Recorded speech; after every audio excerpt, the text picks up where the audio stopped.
ونستعينه ونستغفره ونؤمن به ونتوكل عليه ونعوذ بالله من شرور أنفسنا ومن سيئات أعمالنا من يهده الله فلا مضل له ومن يضلله فلا هادي له ونشهد أن سيدنا ومولانا محمدا عبده ورسوله أما بعد قال الله تبارك وتعالى أعوذ بالله من الشيطان الرجيم بسم الله الرحمن الرحيم وقال الشيطان لما قضي الأمر إن الله وعدكم وعد الحق ووعدتكم وقال الله تبارك وتعالى في موضع آخر فإذا جاءت الصاخة يوم يفر المرء من أخيه وأمه وأبيه وصاحبته وبنيه صدق اللہ العظیم۔ میرے محترم بزرگوں، اللہ رب العزت نے قرآن مجید محمد عربی صلی اللہ علیہ وسلم کے اوپر نازل فرمایا۔ آسمانی کتابیں 4 ہیں، توریت، زبور، انجیل اور قرآن مجید۔ قرآن مجید محمد عربی صلی اللہ علیہ وسلم کے اوپر نازل کیا گیا، اور اسی قرآن مجید کے اندر اللہ رب العزت نے قیامت کی ہولناکیوں کا ذکر کیا۔ قیامت کے جو منظر ہوں گے جس کو انسان اپنی آنکھوں سے دیکھے گا، پریشان ہوگا، ادھر ادھر بھاگے گا، ہر ایک سے سوال کرے گا، تو اس منظر کو اللہ رب العزت نے کلام مجید کے اندر ذکر فرمایا۔ انسان دنیا کے اندر جو بھی عمل کرتا ہے، چاہے وہ اچھا ہو یا برا ہو، اللہ کے یہاں اس کو نوٹ کیا جاتا ہے، اس کو لکھا جاتا ہے، چاہے وہ عمل اچھا ہو یا برا ہو، چاہے وہ عمل زیادہ ہو یا کم ہو، یا رائی کے دانے کے برابر ہو یا احد پہاڑ کے برابر ہو، اللہ کے یہاں اس کو لکھا جاتا ہے۔ اچھا عمل ہوگا تو اس کا بدلہ بھی اچھا ہوگا، برا عمل ہوگا تو اس کی سزا ہوگی، جہنم میں اس کا عذاب بھگتنا پڑے گا۔ اچھے اعمال ہوں گے تو اس کا بدلہ بھی اللہ رب العزت بہترین دیں گے۔ قرآن مجید کے اندر قیامت کے خطرناک ہولناکیوں کو ذکر کیا گیا ہے کہ قیامت کے دن انسان کا کیا حال ہوگا، کیسے وہ ایک دوسرے سے سوال کرے گا ایک نیکی کے خاطر، جبکہ دنیا کے اندر اللہ رب العزت نے اتنی قیمتی زندگی عطا فرمائی، بندہ یہاں پر نیک اعمال نہیں کرتا، قیامت کے دن ایک نیکی کے لیے ایک دوسرے کے پاس سوال کرے گا کہ بھئی ایک نیکی مجھے دے دو، میرا بیڑا پار ہو جائے گا، ایک نیکی مجھے دے دو، اللہ رب العزت مجھے کامیاب کر دیں گے۔ جبکہ دنیا کے اندر یہ موقع تھا، انسان چاہتا تو اپنی ساری زندگی نیک اعمال سے بھرتا، ساری زندگی اللہ کو راضی کرتا، لیکن دنیا کے اندر اس نے ایسا نہیں کیا، دنیا کے پیچھے رہا، دنیا کی زیب و زینت کے اندر لگا رہا، دنیا کے دھوکے میں لگا رہا۔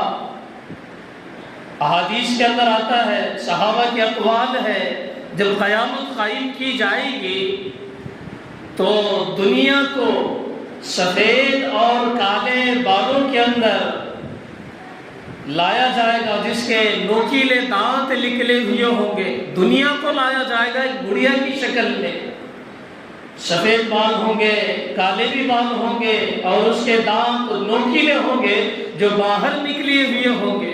قیامت کے دن جب لوگوں کے سامنے، مخلوق کے سامنے لایا جائے گا، اللہ تعالیٰ پوچھیں گے کیا تم اس کو پہچانتے ہو؟ کیا تم اس بڑھیا کو، اس دنیا کو جو بڑھیا کی شکل میں لائی گئی ہے، اس کے نوکیلے دانت ہیں؟ تو مخلوق کہیں گے اللہ کی پناہ ہم اسے نہیں پہچانتے، اللہ کی پناہ ہم اسے نہیں پہچانتے۔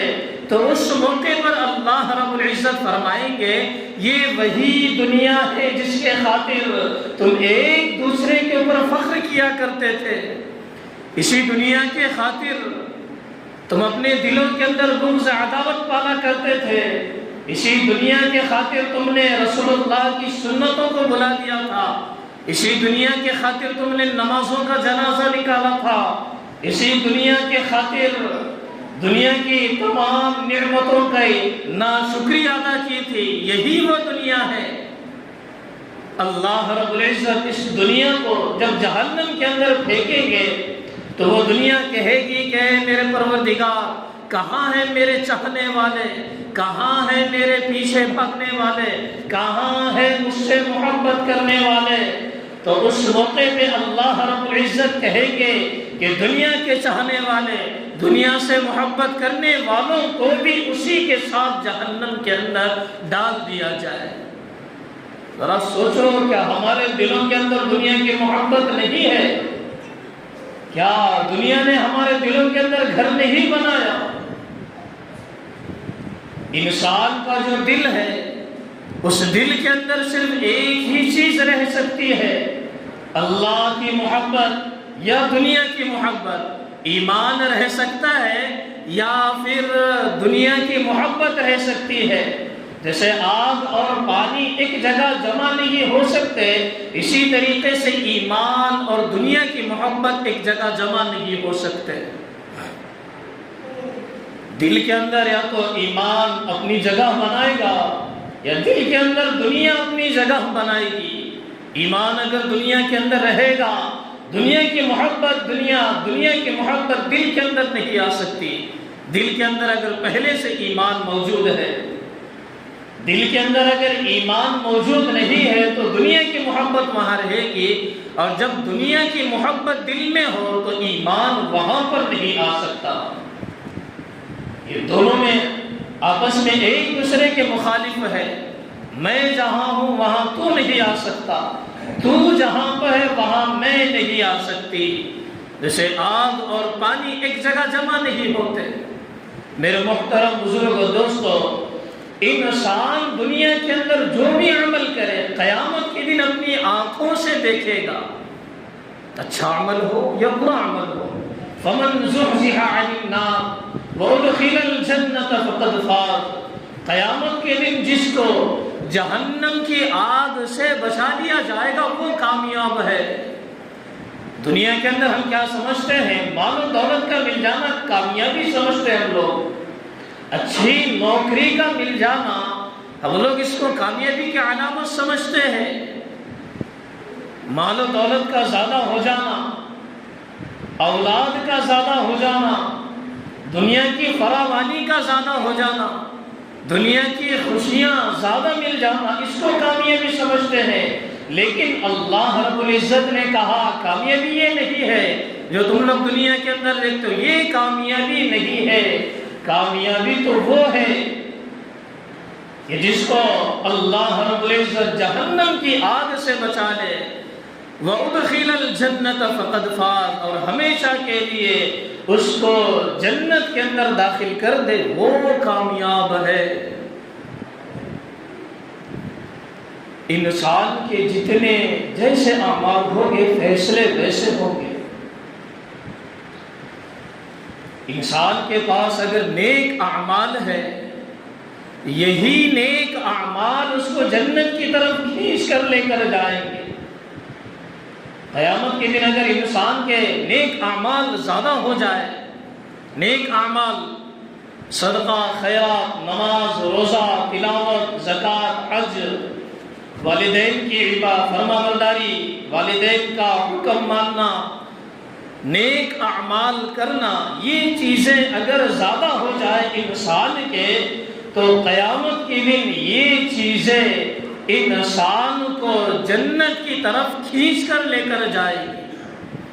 اگر انسان کے گناہ زیادہ ہو جائے، برے اعمال زیادہ ہو جائے، نافرمانیاں زیادہ ہو جائے، نماز وہ زیادہ چھوڑنے لگے، زکوٰۃ ادا نہ کرے، والدین کی نافرمانی زندگی بھر کرتا رہے، تو یہ گناہ ایسے ہیں جو انسان کو جہنم کی طرف کھینچ کر لے کر جائیں گے۔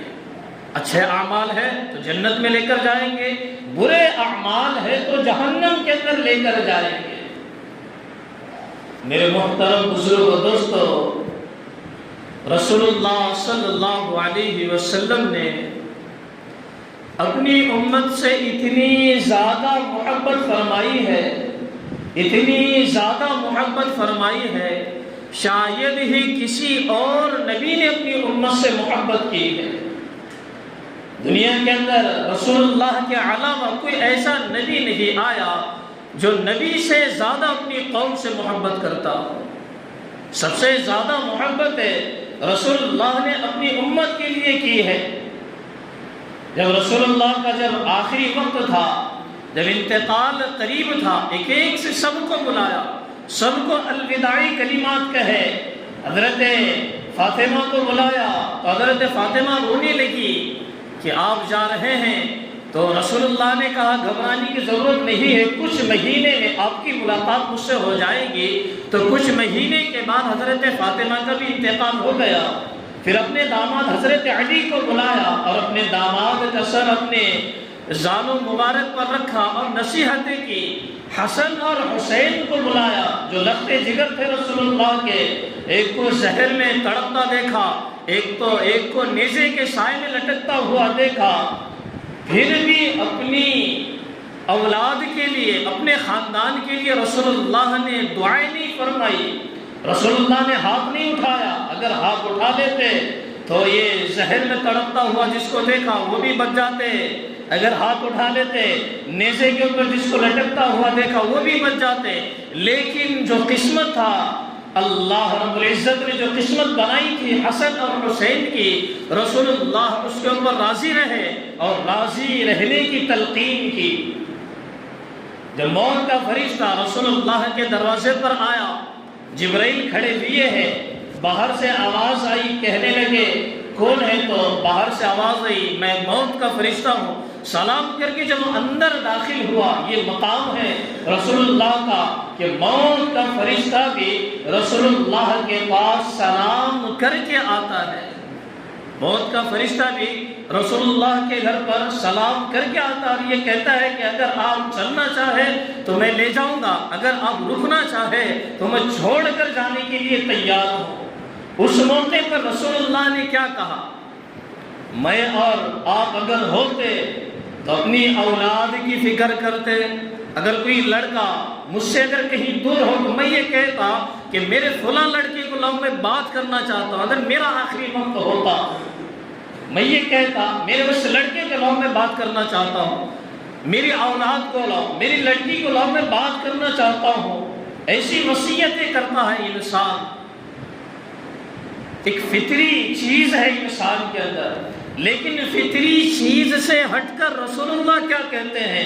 حضرت جبرائیل سامنے کھڑے ہوئے ہیں، موت کا فرشتہ بھی کھڑا ہوا ہے، تو اس موقع پہ رسول اللہ نے کہا تھا کہ اے جبرائیل جاؤ اللہ سے پوچھ کر آؤ کہ میرے جانے کے بعد میری امت کا کیا ہوگا، میرے جانے کے بعد میری امت کا کیا ہوگا۔ حضرت جبرائیل گئے، اگر اللہ اس امت کے ساتھ ہے تو میں آنے کے لیے تیار ہوں۔ جبرائیل گئے اللہ کو پوچھنے کے لیے، رسول اللہ ایسا کہتے ہیں میری جانے کے بعد میری امت کا کیا ہوگا۔ تو اس موقع پر اللہ نے کہا کہ آپ کی امت کے ساتھ ہم ہیں، آپ کی امت کے ساتھ ہم ہیں۔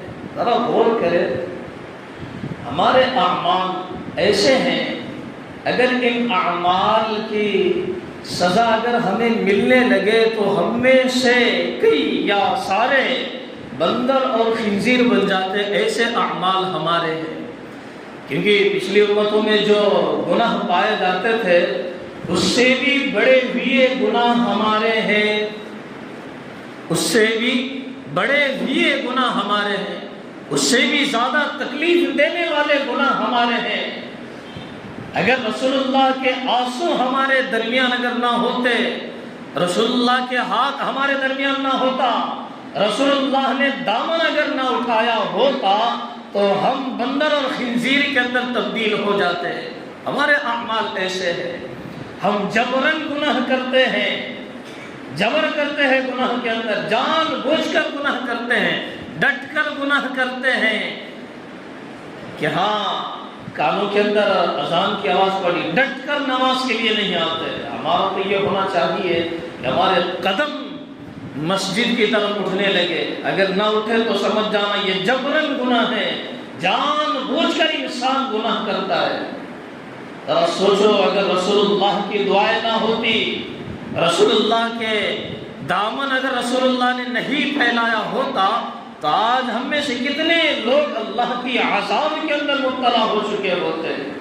کیونکہ پچھلی امتوں کے حالات قرآن مجید کے اندر اللہ نے ذکر فرمائے کہ ہم نے ان کو کیسے ہلاک و برباد کیا، ہم نے ان کو کیسے برباد کیا، کیسے پانی کے عذاب میں ہم نے ان کو مبتلا کر دیا، کیسے ہواؤں کا عذاب ان کے اوپر ڈال کر اس قوم کو ہم نے ہلاک کر دیا، کیسے ہم نے آسمان سے پتھروں کی بارش کر کے اس قوم کو ہلاک و برباد کر دیا۔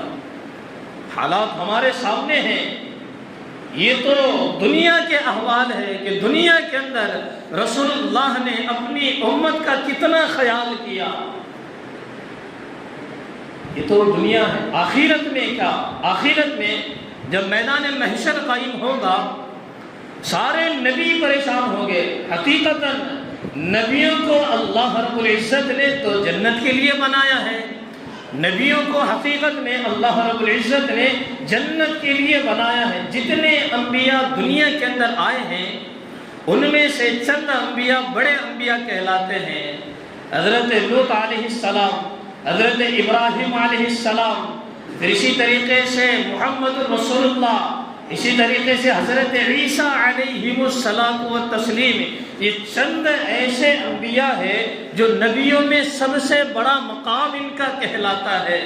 تو ذرا سوچو میدان محشر میں یہ بڑے انبیاء کیا کہتے ہیں، یہ بڑے انبیاء کیا کہتے ہیں۔ حضرت آدم علیہ الصلاۃ والتسلیم کی زبان سے الفاظ نکلیں گے، یا ربی نفسی نفسی، اے پروردگار میں اپنی امت کا سوال نہیں کرتا، میں اپنی امت کا سوال نہیں کرتا، میں اپنی اولاد کے بارے میں آپ سے سوال نہیں کروں گا، نفسی نفسی، میں تو اپنا سوال کرتا ہوں، اپنے بارے میں تجھ سے مغفرت طلب کرتا ہوں۔ حضرت عیسیٰ کہیں گے کہ میں اپنی ماں مریم کا بھی سوال نہیں کرتا، میں اپنی ماں مریم کا بھی سوال نہیں کرتا، میں اپنا سوال کرتا ہوں۔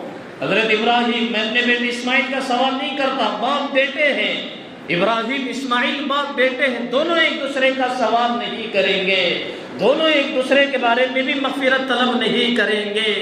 یہ قیامت کے احوال ہے۔ سارے نبی یہ کہیں گے، یا ربی نفسی نفسی، یا ربی نفسی نفسی، میرا کیا ہوگا، میرا کیا ہوگا۔ میدان محشر تو ایسا ہوگا کہ انسان اپنے اعمال کے نتیجے میں پسینے کے اندر ڈوبا ہوا ہوگا، جیسے اس کے اعمال ہوگے پسینہ اتنا زیادہ اس کو آئے گا، کیونکہ سورج اس کے سر کے اوپر ہوگا اور اس سورج کی گرمی کی وجہ سے انسان کا سر ابلنے لگے گا، جیسے چولہے کے اوپر ہانڈی رکھی جاتی ہے اور گرمی کی وجہ سے نیچے آگ لگانے کی وجہ سے ہانڈی کے اندر جیسے گوشت ابلتا ہے، اسی طریقے سے سورج کی گرمی کی بنا پر انسان کا سر ابلنے لگے گا، اتنا زیادہ ہولناک ہوگا۔ احادیث کے اندر آتا ہے انسان کا پسینہ انسان کی پنڈلیوں تک آئے گا، گھٹنوں تک آئے گا، پنڈلیوں تک آئے گا، اور کسی کا پسینہ تو اس کے سینے تک آئے گا اور کسی کا پسینہ اس کے منہ تک آئے گا۔ انسان کہے گا کہ مجھے جلدی سے یہاں سے نکالو۔ انسان کیا کہے گا؟ مجھے جلدی یہاں سے نکالو مجھے۔ میرے محترم بزرگ دوستو، چاروں طرف یہ آوازیں گم رہی ہے، یا ربی نفسی نفسی، یا ربی نفسی نفسی، میرا کیا ہوگا، میرا کیا ہوگا۔ ایسے شور کے اندر، ایسی آوازوں کے درمیان میں سے ایک آواز آئے گی، یا ربی امتی امتی، ایک آواز آئے گی، یا ربی امتی امتی۔ لوگ حیران ہوں گے، پریشان ہوں گے، انبیاء پریشان ہوں گے، لوگ حیران ہوں گے، سب اپنی اپنی ذات کا ذکر کرتے ہیں، اپنا اپنا سوال کر رہے ہیں، سب کو اپنی پڑی ہوئی ہے، لیکن ایک آواز ایسی آ رہی ہے جو اپنی امت کے لیے تڑپ رہا ہے، ایک آواز ایسی آ رہی ہے جو اب بھی اپنی امت کا سوال کر رہا ہے۔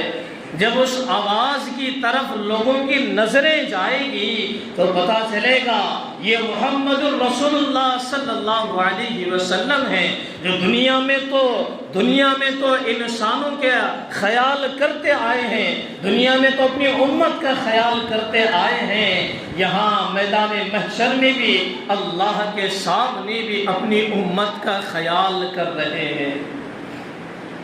میرے محترم بزرگ دوستو، دنیا کے اندر ہم دو ہستیوں کا کبھی حق ادا نہیں کر سکتے، ایک اللہ تعالیٰ کا اور دوسرے رسول اللہ صلی اللہ علیہ وسلم کا۔ یہ دو ہستیاں ایسی ہیں کہ ان کا ہم صلہ کبھی نہیں دے سکتے، ان کا ہم حق کبھی ادا نہیں کر سکتے۔ اگر ہم ساری زندگی ایک ہی جگہ پر سجدے کے اندر پڑے ہوئے ہو، صرف ایک نعمت کے شکرانے میں، صرف ایک نعمت کے شکرانے میں ساری زندگی ایک ہی سجدے کے اندر پڑے رہیں، تب بھی اللہ رب العزت کی ایک نعمت کا بھی شکر ہم ادا نہیں کر سکتے۔ اور رسول اللہ نے تو اپنی ساری زندگی اپنی امت کے لیے دے دی، رسول اللہ نے تو اپنے سارے خاندان کو اپنی امت کے لیے کٹنے کے لیے چھوڑ دیا۔ یہ رسول اللہ کی محبتیں ہیں امت محمدیہ کے لیے۔ تو میرے محترم بزرگ